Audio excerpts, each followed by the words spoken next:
You might ask, what is a witness tree? Well, it's a tree verified to be 100 years old or more by next February 14th, that is February 14th of 2012, which will be our centennial celebration date. This particular olive tree, and I believe there are 3 of them here, am I correct? Yeah. 3. We'll change that.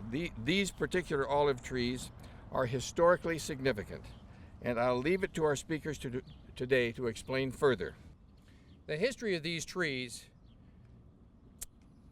embodies for Scottsdale and for the state of Arizona evolution from a farming and ranching community to the modern city we have today. And like all trees, we're still growing, and our efforts are still producing fruit. So we all know, relative to the other states in the Union, Arizona is a relatively young state. These trees are older than, I'm hoping, anyone here, and certainly anything that we've built around here. They're older than anything other than the land itself. It's interesting to note that in 1896, when these trees were planted, that was the year that the Scottsdale public school system began. These trees were here in 1909 when our historic Little Red Schoolhouse was built and students started to attend here.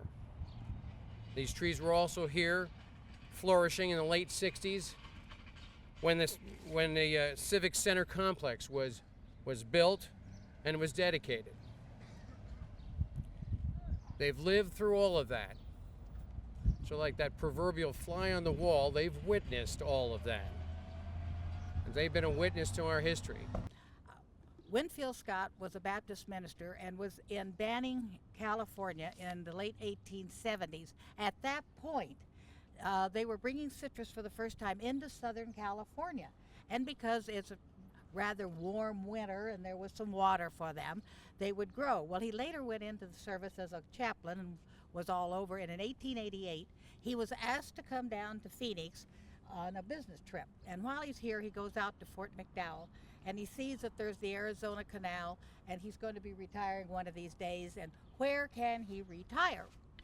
And he picks Scottsdale, a section of land north of Indian School and east of Scottsdale Road, and his brother came down and started clearing the land.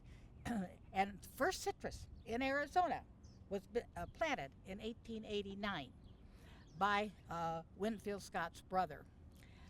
In 1894, a man by the name of Albert G. Utley and some other investors bought the section of land south of him and platted out what is now downtown Scottsdale.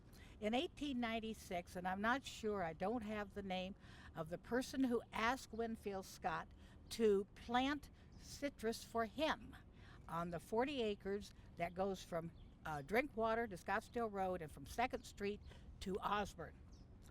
He planted the citrus there and put up the olive trees as a windbreak to help those new trees survive.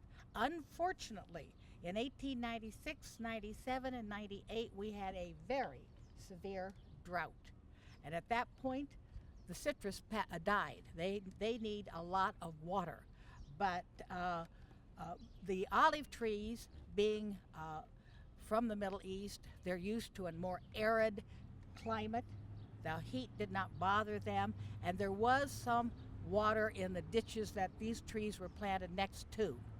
These trees survived, but later as Scottsdale began to grow, those on Scottsdale Road got taken out, and those on Osborne Road got taken out. And then as they started to widen 2nd Street, they started taking out some more. And at that point, people of the Historical Society, including myself, and other citizens says, wait a minute. You are tearing down our heritage. Those were planted by Winfield Scott in 1896. Don't get rid of our heritage. So these trees are survived, and the ones down along Drinkwater, down by the hospital, those are also part of that, the trees that were planted.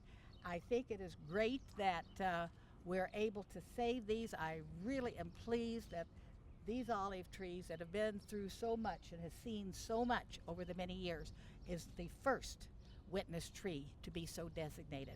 And the thing of it is that trees are a part of all of us, and we need to preserve the trees as much as possible. So thank you very much for having me here, letting you know a little bit why and how these trees came to be here. Thank you.